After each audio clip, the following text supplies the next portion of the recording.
Olá, querida amiga, querido amigo. Vamos dando sequência então ao estudo do livro Em Torno do Mestre. Essa obra que cada vez mais temos percebido que é tão especial, produzida por Vinícius, pseudônimo de Pedro de Camargo, e é especial porque nos traz a oportunidade de vermos o Evangelho através de ângulos que até então possivelmente não tínhamos percebido. Pela coerência doutrinária que Vinícius carrega, ele consegue ver a mensagem do Mestre de mais alto e nos explicá-la através de reflexões profundas e, é claro, ao mesmo tempo simples. Vinícius consegue ser simples e profundo ao mesmo tempo. Em geral, nós consideramos a simplicidade ou as coisas simples com menor valia. Nós não damos o valor devido a alguma coisa quando ela realmente aparenta ou parece ser simples. É claro que isso não pode ser generalizado, mas nós costumamos razoavelmente considerar o simples confundindo com o fácil. E uma coisa não tem a ver com a outra. Pelo contrário, o simples muitas vezes ele é difícil de ser alcançado.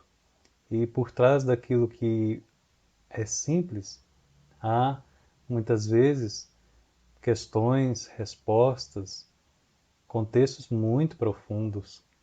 E nessa profundidade vamos nos encontrar.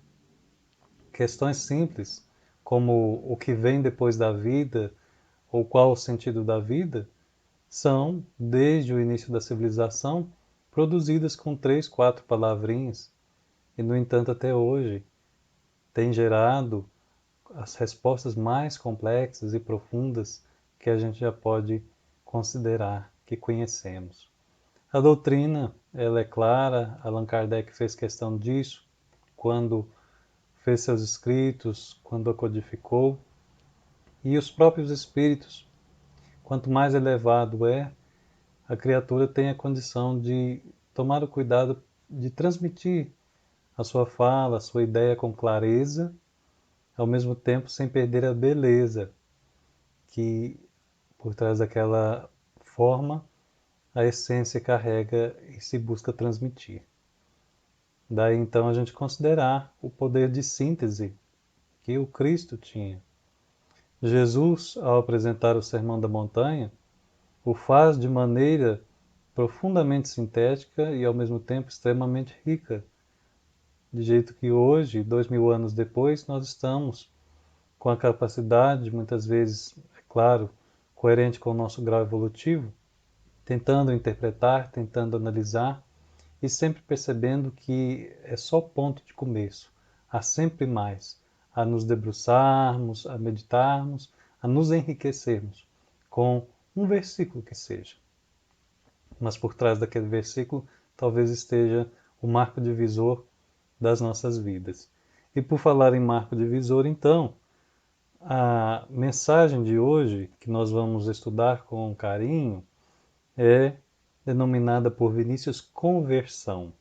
Então vamos refletir aos olhos de Vinícius, com seu psiquismo, o que é a conversão, apontamentos que ele traz a respeito do assunto, o que ele vê no Evangelho que pode ser útil para nós nesse processo, porque sim, a conversão é um processo. Ainda que na estrada de Damasco de cada um, nós fiquemos momentaneamente cegos por vislumbrarmos o Senhor, enfim, real, estuante em nossa vida, depois daquela estrada é preciso chegar a uma cidade, é preciso receber os Ananias da nossa vida, e depois vem o deserto, vem o trabalho de tecelão, vem as pregações, as expulsões e tudo mais que nós conhecemos na vida do grande converso que foi Paulo de Tarso.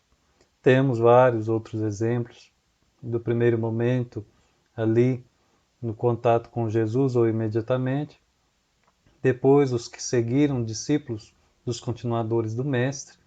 E ao longo de toda a história até hoje, nós temos tido a oportunidade de ver luzes chegando à Terra, encarnando-se e ensinando na condição de missionários, na condição que tem de transmissores, naquilo que podem nos ofertar e com isso nos ensinar a como proceder nesse processo de conversão.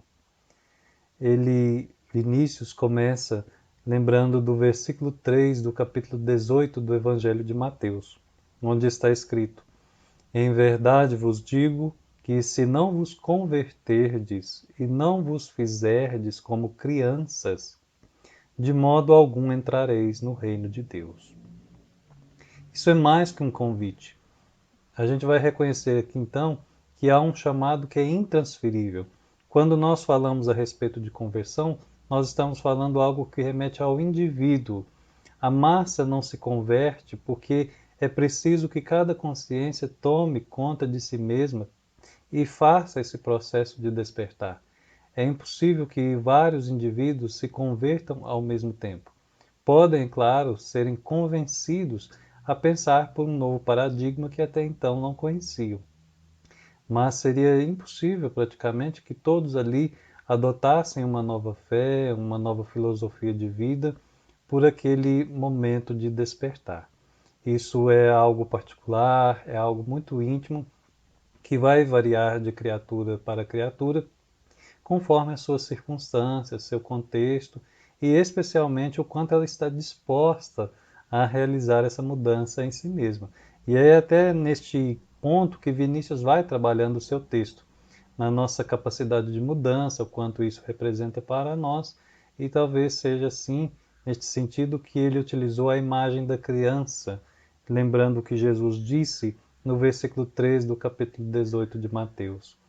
Em verdade vos digo que, se não vos converterdes e não vos fizerdes como crianças, de modo algum entrareis no reino dos céus.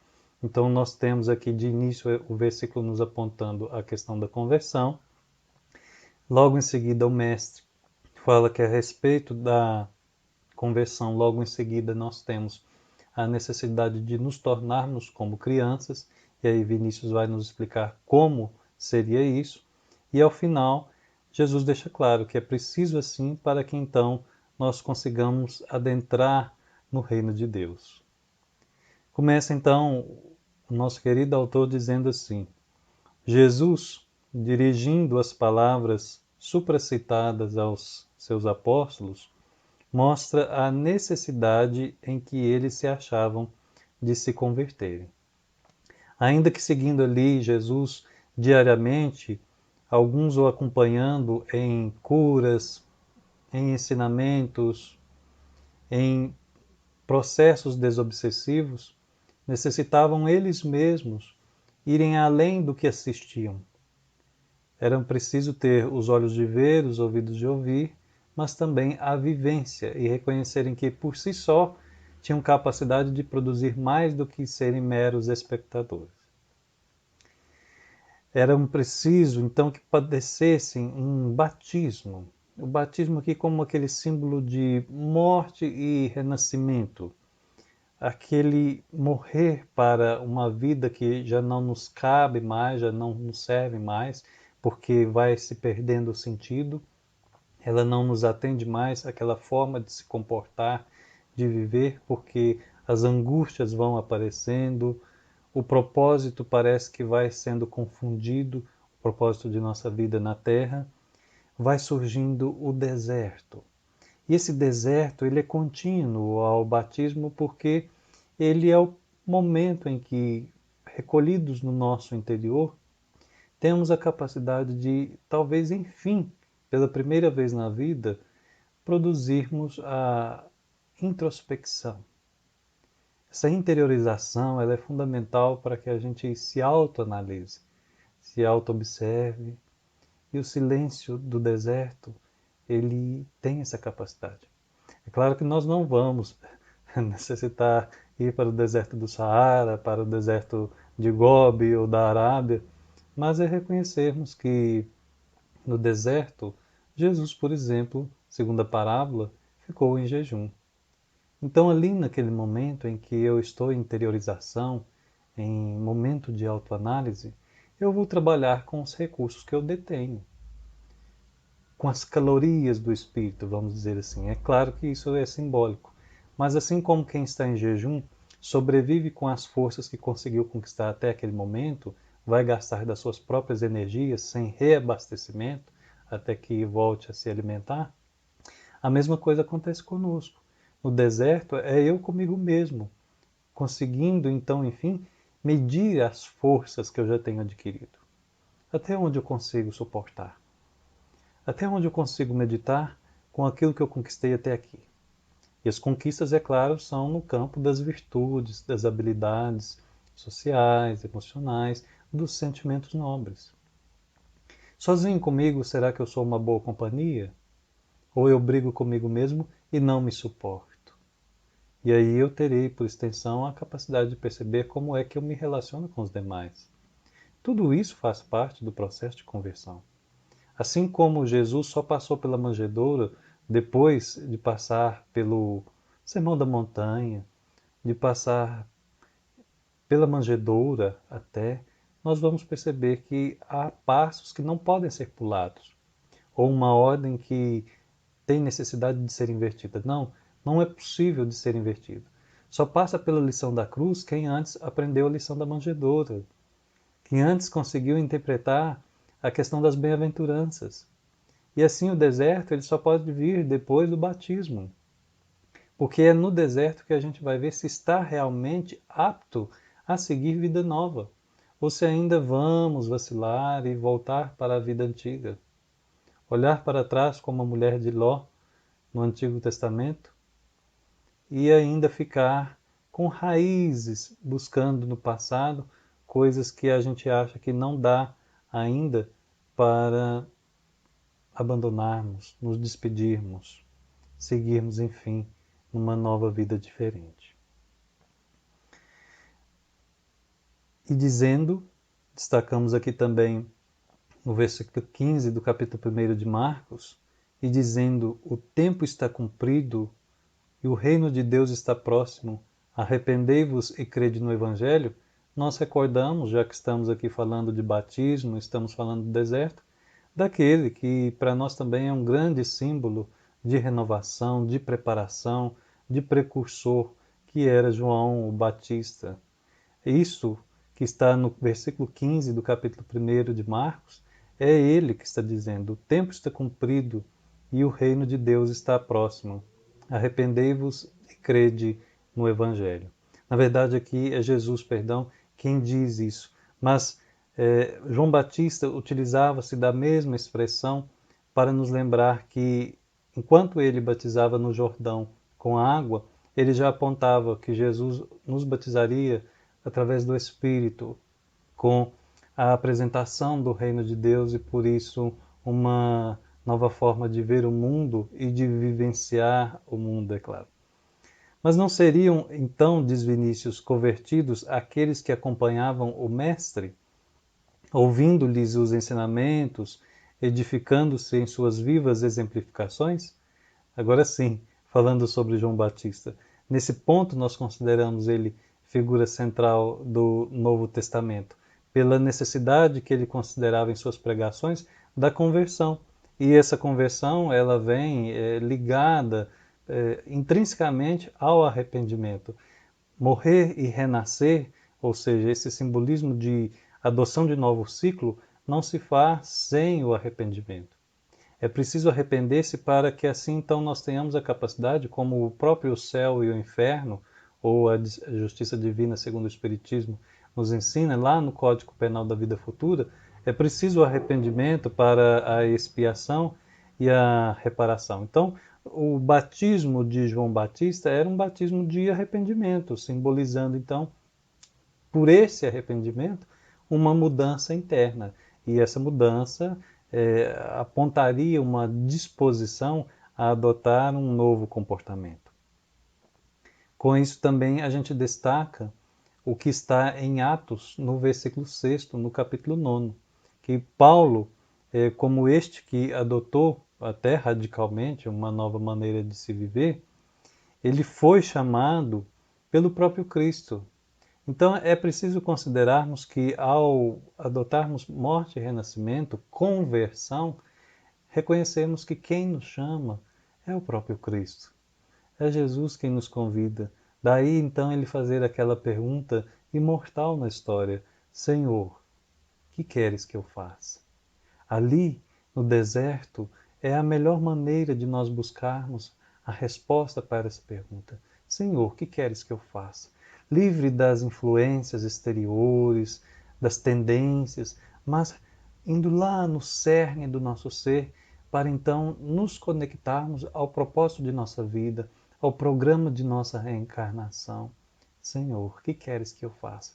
E até mensurarmos quanto temos andado na rota daquilo que programamos antes de vir até a carne.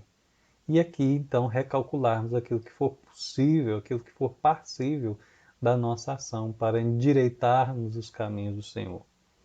Não seriam convertidos aqueles que foram escolhidos pelo mesmo Jesus para seus colaboradores?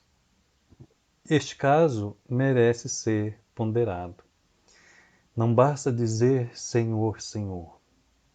Seguir a Jesus é muito mais do que assisti-lo, do que ouvi-lo, e assistir e ouvir a todos os que trazem para nós alguma coisa sobre ele. É preciso vivenciar tudo quanto eu escute e eu veja, ainda mais se aquilo se repete na chegada até os órgãos dos meus sentidos, é porque é sinal que eu devo, então, enfim, vivenciar. Conhecimento que não é praticado, ele não se torna prático, ele não se torna eficaz, ele não nos moraliza, não desenvolve a nossa moral e o nosso intelecto. Por quê? Porque assim vivenciando a gente tem a condição de não só apreender aquilo que ele quer nos ensinar, como também permanecer nele. Vamos ver o que João diz sobre isso na sua primeira carta, no capítulo 2, versículo 6. Aquele que diz permanecer nele deve também andar como ele andou. Daí a gente dizer que a conversão ela é um processo. Ela tem realmente um momento que a gente consegue dizer, bom, foi aqui que tudo mudou. Mas dali para frente, nós vamos ter, é claro, momentos de vacilo, de titubeio, vamos ficar apreensivos a respeito do futuro, pensativos sobre o passado, mas a gente já nota que aquela nova postura, ela se estabilizou. Mas é preciso que cada vez mais ela se intensifique, de jeito que eu lembre sempre que eu digo que permaneço nele, logo eu tenho que andar como ele andou, já que ele é modelo e guia, o tipo mais perfeito que a espiritualidade superior nos ofereceu, que Deus nos ofereceu. Vamos ver, a quem afirme viver com a bondade de Jesus e não hesita em atirar-se contra os semelhantes, através da maledicência e da crueldade, o que é o que nós chamamos de dissonância cognitiva. É uma incoerência. A quem assevere compreender o otimismo do Divino Mestre e não vacila em concentrar-se nas sombras do pessimismo e do desespero. A quem proclame a fraternidade do Cristo, incentivando a separação e a discórdia. Vejam, é um extremo muito gritante. Proclamar a fraternidade e, ao mesmo tempo, incentivar a separação e a discórdia. Exaltar o trabalho incessante do Senhor na extensão do bem e acomodar-se na rede da preguiça e do comodismo. Louvar a simplicidade do eterno amigo e complicar todos os problemas da estrada. Glorificar a paciência do sublime instrutor, agarrando-se ao pedregulho da agressividade e da tolerância. Como a gente já pôde deduzir, isso são palavras de Emmanuel. E ele diz então, por fim, lembremos-nos de que o nome de Jesus está empenhado em nossas mãos. Assim, compreendendo, afeiçoemo-nos ao modelo divino. Se eu sigo com ele, é preciso que eu me comporte conforme ele orienta, conforme ele mesmo viveu, ainda que isso me custe, que seja difícil e que eu tenha plena consciência de que perfeitamente, integralmente, ainda talvez não seja possível. Quando o apóstolo nos declara, diz Emmanuel, aquele que diz permanecer nele deve também andar como ele andou, deseja naturalmente dizer quem se afirma seguidor de Jesus, de certo deverá imitar-lhe a conduta, para que essa imitação se torne, por fim, natural, comportamento natural, assimilação do conteúdo moral e intelectual que o Mestre está nos transmitindo, buscando viver na exemplificação em que o Mestre viveu. Então, nós vamos passar da artificialidade para a naturalidade, vamos passar do contexto difícil da aprendizagem inicial para a transmissão e a vivência serena e justa e até bela dos postulados cristãos que representam a verdade que Jesus veio trazer até essa terra. Esse é o papel do converso. Ainda que vai se descobrindo, e isso talvez gere dores internas, considerar também que há um caminho a ser seguido e desse caminho não é conveniente se desviar. Converter não importa em abraçar este ou aquele credo religioso. Então, a conversão não é algo que a gente diz, eu me converti, eu sou um convertido, porque não está ligada a rótulos por adotar essa ou aquela crença religiosa, filosófica, científica, não.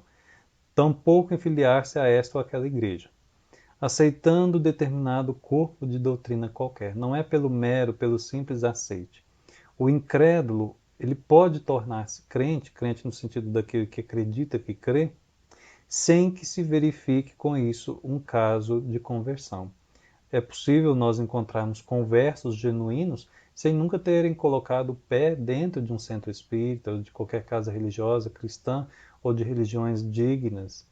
É possível. E é possível também reconhecermos dentro de nós mesmos e das casas que nós frequentamos, aqueles que ainda veem e nós mesmos percebemos que não estamos tão conversos quanto gostaríamos de estar. E ter a percepção real, ter a visão justa da realidade, é um passo fundamental para que a gente ajuste a medida do nosso caminhar. É o cálculo correto na correção da rota. Isso passa a fazer a gente perceber que conversão está associada à autenticidade. A gente não pode falsear o progresso que a gente vai fazendo. Ainda que ele fique aquém do que nós gostaríamos que fosse, mas sermos sinceros que ainda fazemos o mal que não gostaríamos de fazer e não fazemos o bem que era preciso ser feito. A coerência, no entanto, é que vai nos permitir continuarmos fiéis aos nossos princípios, esses princípios que estão cada vez mais alinhados com a doutrina espírita e por isso mesmo alinhados com o cristianismo nascente, puro, redivivo.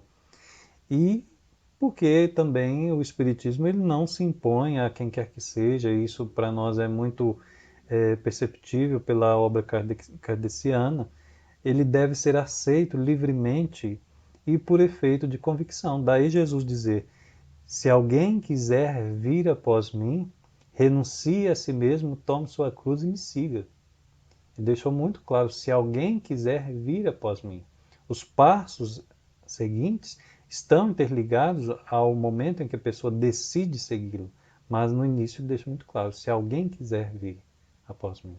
Seja este agora o momento, ou seja daqui 1000 anos, como nós conhecemos por aquele ser inesquecível quando conversou com o Mestre lá em Cafarnaum. Seguindo, nós temos aqui mais um apontamento de que Allan Kardec, agora num texto que contém obras póstumas, chamado Ligeira Resposta aos Detratores do Espiritismo, vamos perceber que aquele que adota de fato o processo de conversão, que é sincero consigo mesmo em dizer, bom, chegou o momento de eu adotar determinados comportamentos, hábitos, e dali para frente só melhorar, melhorando, considerando a melhora melhor do que ontem e amanhã eu melhor do que hoje. Ainda nesse texto, Kardec diz o seguinte: não cuida de afastar pessoa alguma das suas convicções religiosas. Não se dirige aos que possuem uma fé e a quem essa fé basta. Ele está falando do Espiritismo. E o Espiritismo dirige-se aos que, insatisfeitos com o que se lhes dá, pedem alguma coisa melhor. Ora, é tudo quanto a gente reconhece na fala de João Batista e nas próprias falas de Jesus. A mudança só se dá quando a gente está insatisfeito com algo. O processo de conversão, aquele momento inicial, ele está totalmente ligado à insatisfação. Se eu estou satisfeito com a vida que eu levo, ainda que isso seja considerado pela cegueira que eu tenho da vida em si, do mundo, do cosmos, de Deus e de mim mesmo, eu não vou buscar sair da zona de conforto. Eu não vou buscar transformação. Não, porque aquilo para mim é um paraíso. Mesmo que eu considere que aquilo vai terminar, eu não aceito que em determinado momento aquilo vai ter um fim. Mas se eu estou padecendo do conforto, é nele que eu vou continuar. A insatisfação é que gera a conversão. Algo por dentro fala que não está certo aquele jeito de se comportar. Vamos ver na própria figura de Paulo, que enquanto Saulo já carregava na estrada de Damasco conflitos muito grandes por dentro de si mesmo, o que certamente contribuíram para que ele dissesse: Senhor, o que queres que eu faça? Converter significa transformar. Onde não há transformação, não há conversão. Onde não há transformação, não há conversão.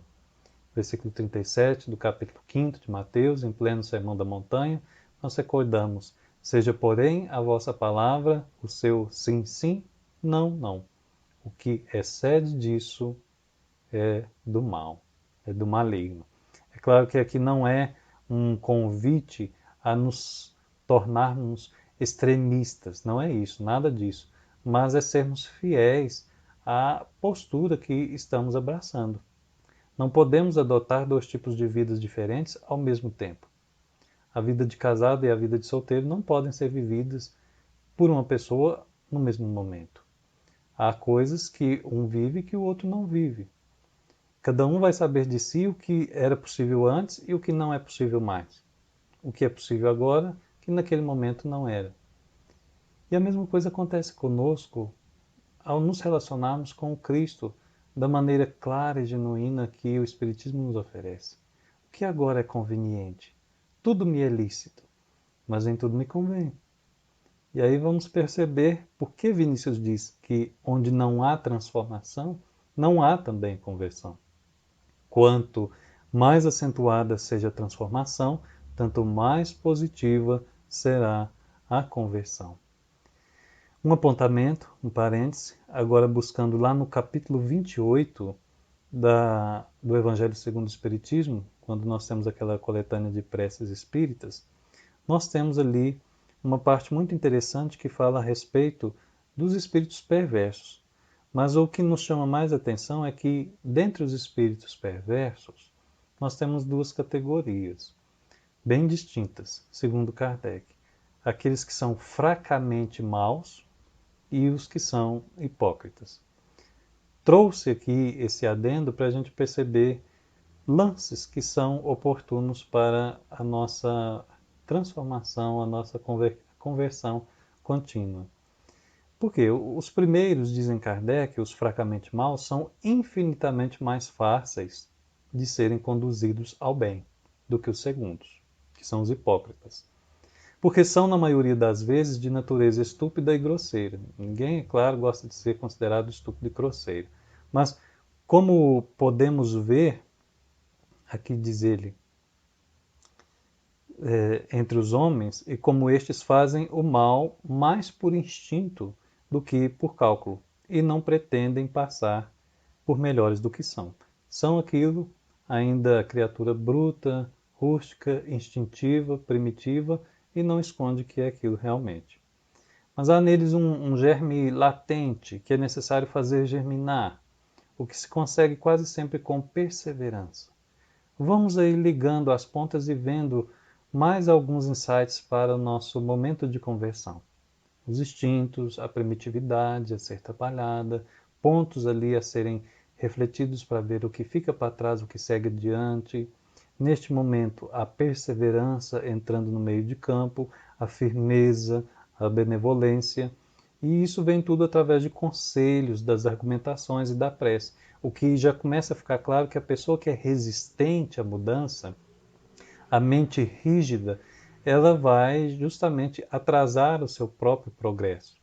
Se nós considerarmos que faz parte da nossa evolução a conversão, aos caminhos do bem, o abraço ao reino de Deus. Nas comunicações mediúnicas, a dificuldade que sentem para pronunciar o nome de Deus revela um temor distintivo. É a alma que ora, mas não consegue, na oração, pedir a ajuda a Deus. Ela pede o atendimento de suas demandas, a resolução de determinados problemas, o acontecimento daquilo que ela quer que aconteça daquele jeito, naqueles moldes, mas ajuda ela não pede. Força espiritual, amparo, ela se esquece de pedir. O nome de Deus revela um temor instintivo e uma recriminação da consciência que os acusa de indignidade. Os que assim se apresentam estão no limiar da conversão. Chegamos no cerne que nós gostaríamos de apontar junto às reflexões de hoje. Os que assim se apresentam estão no limiar da conversão, os fracamente maus. E tudo podemos esperar deles. Basta encontrar-lhes o ponto vulnerável do coração. Para um pouco. Pergunta para si mesmo. Qual é o ponto vulnerável do meu coração? Não as feridas, não são as chagas abertas, os remorsos, as mágoas, as reconciliações que ainda não foram realizadas. Não é isso. É o ponto vulnerável do coração que vai fazer com que eu pronuncie o nome de Deus, que eu pare de recriminar a consciência, que eu deixe de me considerar indigno perante a divindade e admita, eu estou no limiar da conversão, porque eu sou fracamente mal. E se eu sou fracamente mal, eu posso cessar este mal em vários aspectos de minha vida e adotar por fim o bem, onde o mal preenchia. Por quê? Porque, como nós falávamos, há dois tipos de espíritos perversos. Os espíritos hipócritas são quase sempre muito inteligentes e não têm no coração nenhuma fibra sensível. Nada os toca. É claro que aqui nós não queremos dizer que somos todos espíritos perversos, mas nos parece muito coerente considerarmos dentro do texto de Vinícius essa oportunidade de meditação sobre o ponto sensível do coração a fim daquilo que nós refletimos como o mal que ainda habita em nós. Mas vamos seguindo com o texto. Se essa transformação for tão grande a ponto de se não reconhecer o objeto primitivo, podemos afirmar que se trata de verdadeiro caso de conversão. É o que está em Coríntios, na segunda carta de Paulo aos Coríntios, no versículo 17, capítulo 5. E assim, se alguém está em Cristo, é nova criatura. As coisas antigas já passaram, eis que se fizeram novas. Na natureza, diz Vinícius, transformar quer dizer melhorar. Aqui nós queremos introduzir uma palavra que é metanoia. Metanoien, no contexto das discussões teológicas, nós consideramos como arrepender-se. Mas metanoia, para nós, mais à luz do Espiritismo, dá-nos uma noção de conversão que é uma transformação completa do pensamento. Seria o que nós poderíamos dizer que aconteceu com Paulo de Tarso e que é o que a gente busca que aconteça conosco também. Essa transformação completa de pensamento nos favorece uma mudança de mentalidade tal que ao olharmos para trás, nós já não nos reconhecemos em muitos pontos. A gente olha para trás e, como diziam os espíritos, a gente ri de si mesmo, ao ver o quanto muitas vezes tivemos atitudes infantis, egoísticas, ignorantes até, e que a maneira de ser e de viver agora já vai se tornando tão diferente que também seria impossível de abandoná-la e voltar a ser como éramos. Nada se cria, nada se perde, tudo se transforma. É Vinícius lembrando Lavoisier. Isto é, tudo sobe, tudo levita. Crescei e multiplicai. Sentença aplicada à criação dos seres. Tem sentido espiritual que não deve ser desprezado. Para a frente e para o alto, sempre ascendens. Tal é a legenda escrita em cada átomo do universo. É a caminhada do átomo ao arcanjo. Voltando ainda em obras póstumas, agora no texto O Egoísmo e o Orgulho, nós temos a reconsideração do espiritismo, que muitas vezes nós não colocamos neste patamar.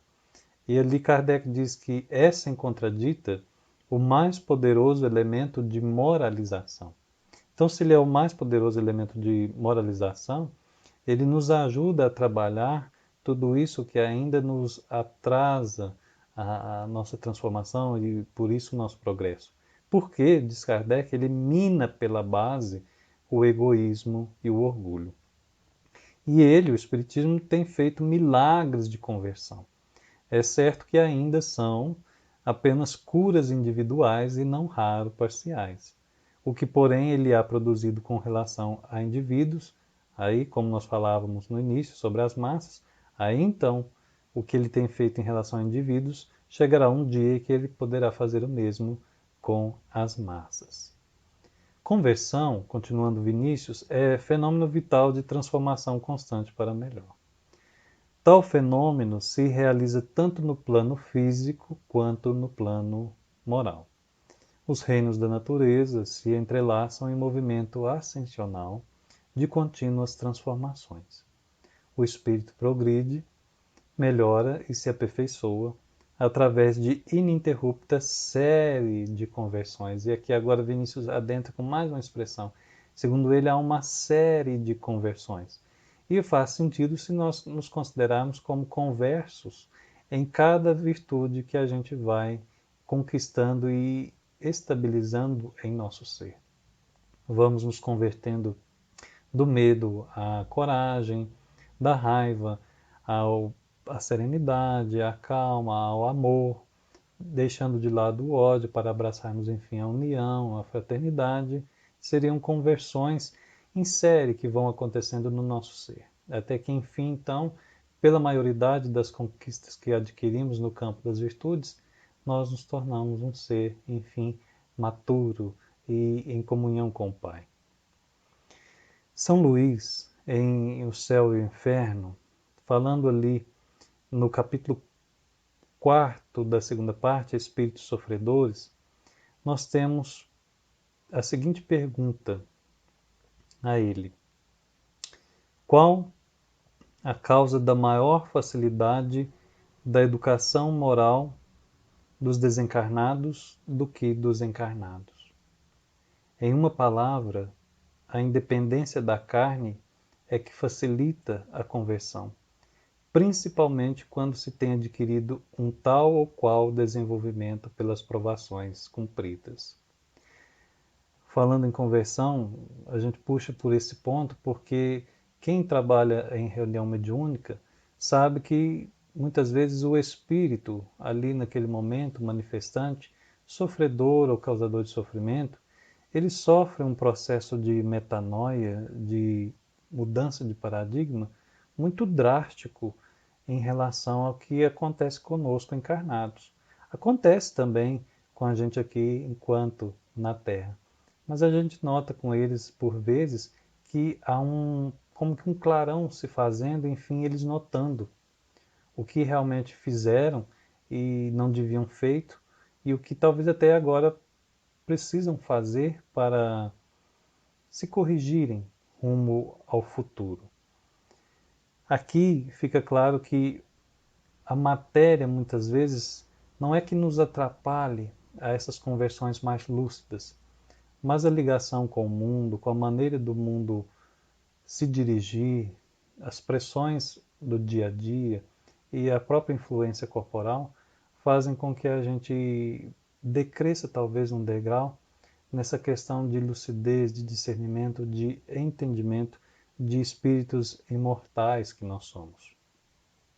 Saulo transforma-se em Paulo, Simão em Pedro, Magdala em Maria, O caráter dessas personagens sofreu tal modificação que se tornaram o oposto de quem eram. O fanatismo perigoso de Saulo, a fraqueza perniciosa de Simão e a voluptuosidade desenfreada de Magdala converteram-se na tolerância e no sacrifício de Paulo, na firmeza heróica de Pedro e na espiritualidade angélica de Maria Madalena. Tais são os tipos genuínos de convertidos. A migração da negação para o pastorio, para o apostolado, aquela perseguição para o perseguido, para o tolerante, para o reconhecedor da dívida para com todos, como ele mesmo aponta em Romanos, a migração do amor sensual para o amor maior, para o amor espiritual, para a comunhão de almas. Conversão importa também em valorização. O objeto convertido é objeto valorizado, é nós nos darmos o real valor e o valor devido a todo esse manancial de recursos que nós temos em nossas mãos. Repito mais uma vez, nós temos tanto material que, para além do ouvir, do assistir, é preciso começar a agir. Em Jeremias, olha só, lá no Antigo Testamento, no livro do profeta Jeremias, o versículo 13 do capítulo 29, diz o seguinte: vocês me procurarão e me acharão quando me procurarem de todo o coração. De todo o coração. Não é de todos os ouvidos, de todos os olhos, é de todo o coração. É no sentimento trabalhado, é na superação diária daquilo que a gente ainda continua sendo, teimando a ser. Porque no coração, versículo 21 do capítulo 6 de Mateus, onde estiver o seu tesouro, aí estará o seu coração. Teremos direcionado então o valor devido para as coisas certas. O escultor toma um bloco de pedra bruta, um lenho tosco, ou mesmo um punhado de argila e converte-os em belas estátuas.